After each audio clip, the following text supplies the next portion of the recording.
আসসালামু আলাইকুম। আজকের ক্লাসে আমরা 7.3.6 এখানে একটি ছক দেওয়া আছে এবং একটি গল্প দেওয়া আছে। এখানে আমাদের ভার্বগুলো সঠিক ফর্ম বসাতে হবে। তো এটা আমরা সমাধান করার চেষ্টা করব প্রত্যেকটি সুন্দরভাবে বুঝিয়ে দেওয়ার মাধ্যমে। এবং 7.4.1 এখানে আমাদের একটা সামারি লিখতে বলছে, সেগুলো আমরা এই ভিডিওতে সমাধান করার চেষ্টা করব। তো ভিডিওটি না টেনে সবাই শেষ পর্যন্ত দেখবে এবং আমাদের চ্যানেলের নতুন সদস্য হয়ে থাকলে সাবস্ক্রাইব করে আমাদের সাথে থাকুন। ধন্যবাদ সকলকে। চলো আমরা ক্লাসের দিকে চলে যাই। তো আমি গত ক্লাসটা একটু রিভিউ দিচ্ছি, যারা আমার ক্লাসটি দেখুনি দেখে আসতে পারো। এখানে আমরা এই পুরো চ্যাপ্টারটা হলো ভার্ব সম্পর্কে, অর্থাৎ ভার্বের ব্যবহার কোথায় কিভাবে হবে সেটা আমাদের জানতে হবে। তো প্রথমে আমরা ভার্বগুলো দেখে নিই। ভার্বকে প্রধানত দুই ভাগে ভাগ করা হয়, finite verb, non finite verb. অর্থাৎ ফাইনাইট ভার্ব হলো নিজে সম্পূর্ণ অর্থ প্রকাশ করে, অন্য কোনো ভার্বের প্রয়োজন হয় না। কিন্তু নন ফাইনাইট ভার্ব সে নিজে অর্থ প্রকাশ করতে পারে না, অন্য ভার্বের সাহায্য নিয়ে অর্থ প্রকাশ করতে হয়। যেমন দি প্লে ফুটবল, এখানে প্লে হলো নিজেই স্বয়ংসম্পূর্ণ, নিজেই অর্থ প্রকাশ করছে, সুতরাং এটা হলো finite verb. They they often they often come to visit me, তারা প্রায় আমাকে দেখতে আসে। তো এখানে কামটাও ভার্ব, ভিজিটটাও ভার্ব। এখানে ফাইনাইট ভার্বের সাহায্য নিয়ে উচ্চারিত হচ্ছে ভিজিট, সুতরাং এটা হলো নন ফাইনাইট ভার্ব। এখন আমাদের ভার্বের তিনটা ফর্ম এখানে আলোচনা করা হয়েছে। একটা হলো জেরান্ড, আরেকটা হলো প্রেজেন্ট পার্টিসিপল, জিরান্ড এবং ইনফিনিটিভ। তিনটা ভার্ব, নন ফাইনাইট ভার্বকে ফাইনাইট, প্রিন্সিপাল এবং জেরান্ড তিন ভাগে ভাগ করা হয়। তো দেখো, ইনফিনিটিভ ভার্ব এর আগে টু থাকবে। ইনফিনিটিভ ভার্বের সাথে আমরা টু ব্যবহার করবো, অর্থাৎ ভার্বের বেসিক ফর্মের সাথে টু যুক্ত হলে ইনফিনিটিভ বলবো, এবং আইএনজি যুক্ত থাকলে তাকে আমরা বলবো জিরান্ড verb, participle verb.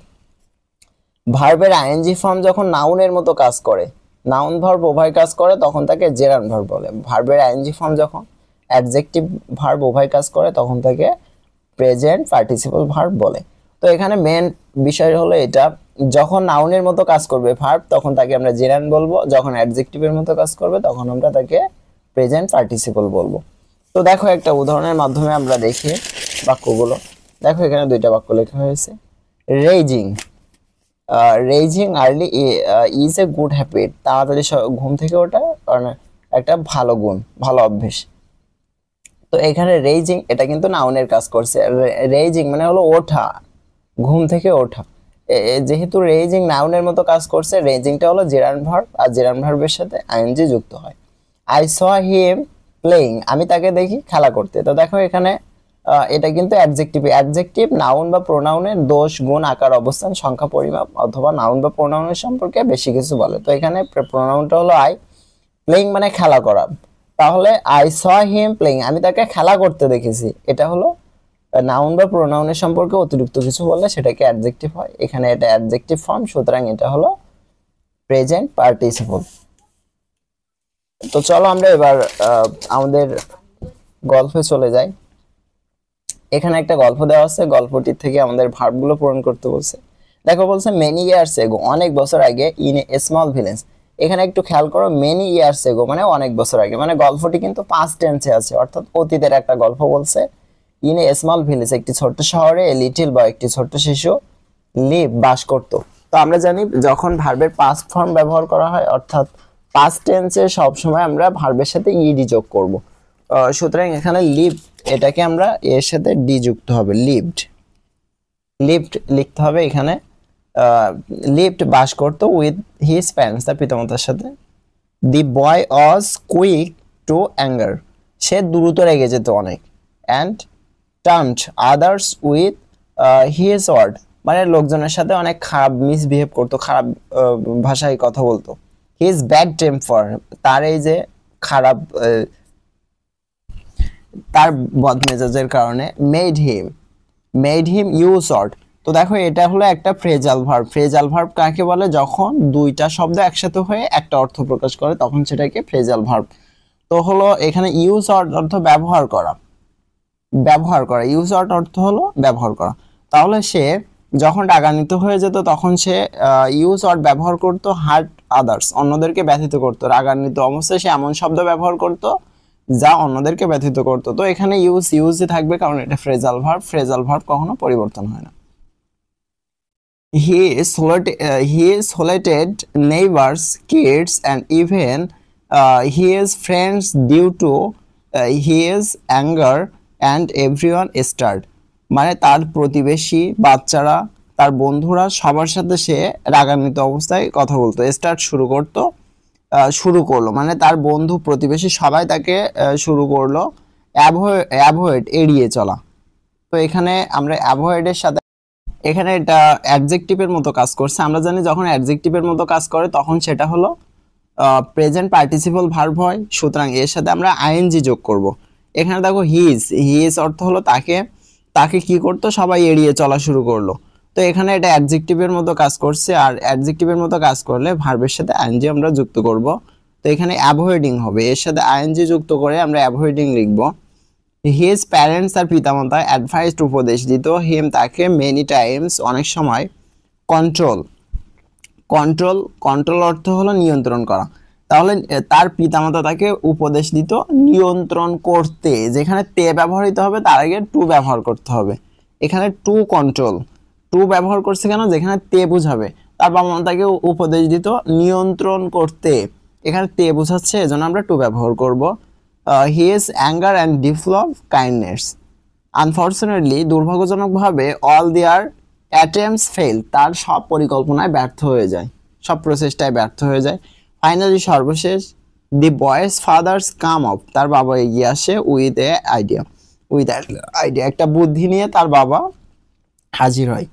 The father give him, তাকে দেয় এ ব্যাগ, একটি ব্যাগ অফ নেইলস, একটি প্রেকের ব্যাগ দেয়, ব্যাগ দেয়, অ্যান্ড আস্কড এবং জিজ্ঞাসা করে him to hammer on nail into the fence every time he, মানে যখন সে রাগান্বিত হবে একটা প্রেকের ব্যাগ দেয়, ব্যাগগুলো সে যে বেড়ার ভিতরে গেঁথে দেবে। হি গেট অ্যাংরি, এখানে আমরা ভার্বের কোন ফর্ম ব্যবহার করব? তো খেয়াল করো এখানে আমরা যখন আই উই ইউ বাদ দিয়ে এক বচন সাবজেক্ট থাকলে এরপরে আমরা ভার্বের সাথে ইয়েস বা ইয়ে যোগ করি। দেখো আই অন টু গো, এখানে ভার্ব কিন্তু আই উই ইউ, এই তিনটা ভার্ব যদি থাকে তার সাথে আমরা কিছু যোগ করব না, কিন্তু এই তিনটা ভার্ব বাদ দিয়ে যদি এক বচন ভার্ব থাকে তার সাথে এস বা ইয়ে যুক্ত করতে হবে। হি অর্থ হলো সে, এটাই এক বচন। আর এখানে আই উই ইউ নেই, আই উই ইউ বাদ দিয়ে যে এক বচন সাবজেক্ট গুলো থাকবে তার সাথে তার ভার্বের সাথে আমরা এস বাই এস যোগ করবো। তো হি অর্থ হলো সে, একজন, সুতরাং ওয়ান্টের সাথে আমরা এস বাই এস যোগ করবো, অনস হবে। এখানে খেয়াল করো এখানে হি আছে, অর্থাৎ আই উই ইউ এই তিনটা বাদ দিয়ে আমরা যে সাবজেক্টগুলো পাবো তার সাথে এক বচন সাবজেক্ট, হি অর্থ সে, একজন, সুতরাং এখানে এস বা ইয়ে যোগ করতে হবে, গেটস হবে, টি এর সাথে আমরা এস যোগ করব। দি লিটল বয়, ছোট বালক, ফাউন্ড দেখতে পেল, ইন নিয়ারেস্ট ইন্টারেস্ট এর সাথে আমরা আইএনজি ফর্ম যোগ করব, অর্থাৎ আইএনজি ফর্ম যোগ করব কখন, যখন ভার্বের জিরান্ড ভার্ব অথবা প্রেজেন্ট পার্টিসিপল হবে তখন আমরা আইএনজি ফর্ম যুক্ত করব, অর্থাৎ ভার্ব যখন নাউন বা অ্যাডজেক্টিভের মতো কাজ করবে তখন তার সাথে আমরা আইএনজি ফর্ম যোগ করব। তো এখানে খেয়াল করো এখানে ইন্টারেস্ট অর্থ হলো মজার, এখানে ইন্টারেস্টিং এখানে একটা অ্যাডজেক্টিভের মতো কাজ করবে, সুতরাং অ্যাডজেক্টিভের মতো কাজ করলে সেটা হলো ভার্বের প্রেজেন্ট পার্টিসিপল হয়, এর সাথে আমরা আইএনজি যোগ করব, interesting. And accept the task, মানে কাজটি অনেক মজার এবং গ্রহণযোগ্য। Every time he lost his temper, যখন তার মেজাজ হারাতো, he ran to fence and hammer a nail, সে দৌড়ে বেড়ার কাছে যেত এবং সেখানে একটা করে পেরেক গেঁথে দিত। His anger drove him to hammer nails into the fence almost 30 times on the first day, প্রথম দিন তার 30টা পেরেক সেখানে গাঁথা হয়ে গেল। অ্যাজ দি ডেজ ফাস্ট, যতদিন গত হয়, দ্য নাম্বার অফ নেইলস হ্যামার্ড, পেরেক গাঁথা কমে যায়। অন দ্য ফেন্স স্টার্ট রিডিউক মানে হলো কমা, তাহলে যত দিন গত হতে থাকে পেরেক গাঁথা এটা কমতে শুরু করে, যখন তে বোঝাবে তখন আমরা টু ব্যবহার করব। তো রিডিউক এর আগে আমরা এখানে টু ব্যবহার করব, তাহলে এখানে শব্দ অর্থ আসবে কমতে শুরু করে। দি লিটল বয়, ছোট বালকটি, ফাউন্ড ডিফিকাল্ট, দেখে যে এই কাজটা করা খুবই কঠিন। Difficult to hammer, difficult to hammer the nails and decide control his temper, তাই সে সিদ্ধান্ত নিল যে সে তার নিজের রাগটাকে সে নিয়ন্ত্রণ করবে। তো এখানে টু ব্যবহার করতে হবে, অর্থাৎ তে ব্যবহার বুঝালে ইনফিনিটিভ ভার্বের সময় টু ব্যবহার করা হয়। Gradually the number of nails hammered into the fence reduced drastically, and the day arrived when no nail was hammered into the fence. প্রেকে গাথার সংখ্যা দিন দিন কমতে শুরু করলো এবং এমন একটি দিন আসলো যেদিন কোনো প্রে গাথা ছিল না। The boy did not lose his temper that whole day. বালকটি পুরো দিনে তার মেজাজ হারালো না। and for next several day he did not lose his temper, এবং পরবর্তী দিনগুলোতেও সে তার মেজাজ হারালো না। সুতরাং এটা লেখা হয়েছে প্রেজেন্ট টেন্সে লেখা হয়েছে, অর্থাৎ এটা বর্তমান রূপ। সুতরাং এখানে যেটা আছে সেটাই থাকবে, লস আছে এটাই থাকবে। এখানে ভার্বের বেসিক ফর্ম হবে, অর্থাৎ এখানে যা আছে তাই হবে। So he did not need to hammer any nail into the fence, সুতরাং তাকে কোনো ফেরেক গেঁথে দিতে হলো না, বেড়াই কোনো ফেরেক গেঁথে দিতে হলো না। নাও এখন হিজ ফাদার টোল্ড হিম, তার বাবা তাকে বলে to remove the nails each time he control his anger, অর্থাৎ যখন সে নিজের রাগকে কন্ট্রোল করবে তখন যেন সে বেড়া থেকে একটা করে ফেরেক উঠিয়ে নেয়। সেভারেল ডে ফাস্ট, কয়েকদিন গত হতে লাগলো। And the boy was able, বালকটি সক্ষম হলো to remove most of nails, অধিকাংশ ফেরেকগুলো সে সরাতে সক্ষম হলো ফর দি ফেন্স, বেড়া থেকে। হাউএভার, যাই হোক, there remained a few nails and could not be pulled out, কিন্তু সেখান থেকে কিছু ফেরেক সরানো যাচ্ছিল না, এরকম একটা অর্থ হবে যে সেখান থেকে কিছু ফেরেক সরানো যাচ্ছিল। যেহেতু এটা সরানো যাচ্ছিল না, পাস্ট টেন্সে হবে, সুতরাং এখানে আমরা ইডি যোগ করব, পুলড হবে এখানে। The boy told his father about it, এটা তার বাবাকে সে জানালো। Father appreciated that and asked the boy, pointing to hole, what do you see there? বাবা ছেলেটির প্রশংসা করলো এবং তাকে বেড়ার ছিদ্রের দিকে তাকিয়ে বললো, এটা যে তুমি হোয়াট ডু ইউ সি দেয়ার, তুমি সেখানে কি দেখতে পাচ্ছ। তাহলে এটাও প্রেজেন্ট টেন্সে লেখা হয়েছে, অর্থাৎ এটা বর্তমান, এখানে সি থাকবে, এখানে কোনো পরিবর্তন হবে না। দি বয় রিপ্লাইড, বালকটি উত্তর দিল, a hole in the fence, বেড়ার ভিতরে ছিদ্র বা ফুটো দেখা যায়। Now do you see what your anger does, এখন তুমি কি দেখতে পাচ্ছ তোমার রাগের কারণে কি হয়েছে। আস্কড ফাদার, বাবা জিজ্ঞাসা করলো। The boy give a confused look, সে বিভ্রান্ত দৃষ্টিতে তাকিয়ে থাকলো। সুতরাং দি ফাদার কন্টিনিউ, বাবা বলতে থাকলো, দি নেইলস, এখানে একটা টু বি ভার্ব ব্যবহার করতে হবে। তো দেখো এখানে নেইলস অর্থাৎ বহুবচন হলে আমরা এখানে আর ব্যবহার করি বি ভার্ব হিসাবে, আর যদি এক বচন হতো তাহলে ইজ ব্যবহার করতাম। এখানে নেইল থাকলে আমরা ইজ দিতাম, নেইলস এস বাই এস যোগ হচ্ছে মানে বহু বচন, এটা এজন্য আমরা আর ব্যবহার করব। Your bad temper and they are hammered on people, তোমার যে খারাপ কথাগুলো বদমেজাজের কারণে ফেরেকের মতো সেগুলো মানুষের মনে গেঁথে গেছে। You can remove the nails, তুমি ফেরেকগুলো উঠতে পারবে, বাট কিন্তু হোলস ইন ফেন্স রিমেইন, কিন্তু তাদের মনে যে দুঃখ দিয়েছে সেটা দূর করা সম্ভব নয়। তো এখানে দেখো এটা প্রেজেন্ট টেন্সে লেখা হয়েছে, সুতরাং এখানে রিমেইন থাকবে, এখানে ভার্বের কোনো পরিবর্তন হবে না। The fence will never look same, বেড়াটি একই দেখা যাবে না। ইটস স্কার্স অল ওভার, এখানে দাগ থেকেই যাবে। সাম নেইলস, কিছু ফেরেক, can not even be pulled out, কিছু ফেরেক এখান থেকে উঠানো যাবে না। You can hurt someone with words say sorry, তুমি এমন কোন শব্দ ব্যবহার করেছো মানুষকে ব্যথা দেওয়ার জন্য, সরি লেটার পরে সেগুলো ক্ষমা চেয়েছো, বাট কিন্তু wood will remain for forever, কিন্তু সেগুলো তার মনে গেঁথে যাবে বা থেকে যাবে। তো এটা যদি এরকম থেকে যাবে অর্থাৎ এটা অতীতের কথা বলছে, সুতরাং এখানে এটা পাস্ট টেন্স ব্যবহার করা হয়েছে। এর সাথে আমরা রিমেইনের সাথে বি রিমেইনড থেকে যাবে। Your bad temper and angry words are like that. Words are more painful than physical abuse.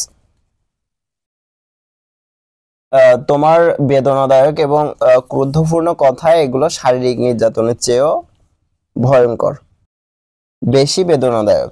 Use word for good purpose, ভালো উদ্দেশ্যে শব্দ ব্যবহার করো। Use word to grow relationship, সম্পর্ক তৈরির জন্য শব্দ ব্যবহার করো। Use word to show love and kindness in your heart.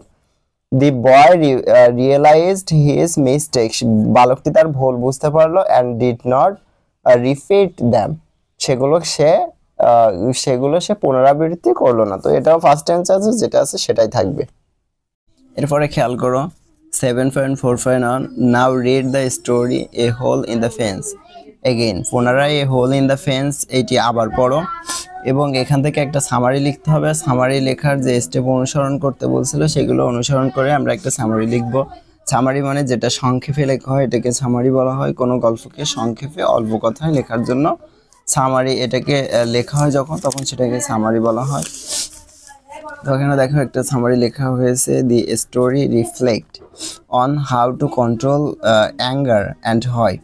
গল্পটি বলে কিভাবে রাগ নিয়ন্ত্রণ করতে হবে এবং কেন। এ স্মল বয়, একটি ছোট্ট বালক in a village use to lose temper, গ্রামে একটি ছোট্ট বালক ছিল যে তার মেজাজ হারাতো on slightest excuse and hurt others, এবং সে অন্যদের ব্যথিত করত। তো আমরা যে একটা গল্প পড়ছিলাম, গল্পটা থেকে এ হোল ইন দ্য ফেন্স, গল্পটা থেকে আমরা দেখছিলাম যে একটা বালক ছিল, সে তার কথার দ্বারা মানুষকে জর্জরি করতো, ব্যথিত করতো। সুতরাং হিজ ফাদার ট্রেড, তার বাবা চেষ্টা করে, to stop him from dropping that, এটা থামাতে তার বাবা চেষ্টা করে। এটা কিন্তু আমরা সংক্ষেপে লিখছি, অল্প কথায় যেন এটা বড় না হয়ে যায়। He told him to hammer nails, সে তাকে বলে, তার বাবা তাকে বোঝানোর জন্য একটা nails freak into the fence whenever he got angry and pulled those out whenever he got calm, যখন সে রাগান্বিত হবে তখন সে একটা করে ফ্রেক গেঁথে দেবে এবং যখন তার রাগ কমে যাবে একটা করে ফ্রেক উঠিয়ে নেবে।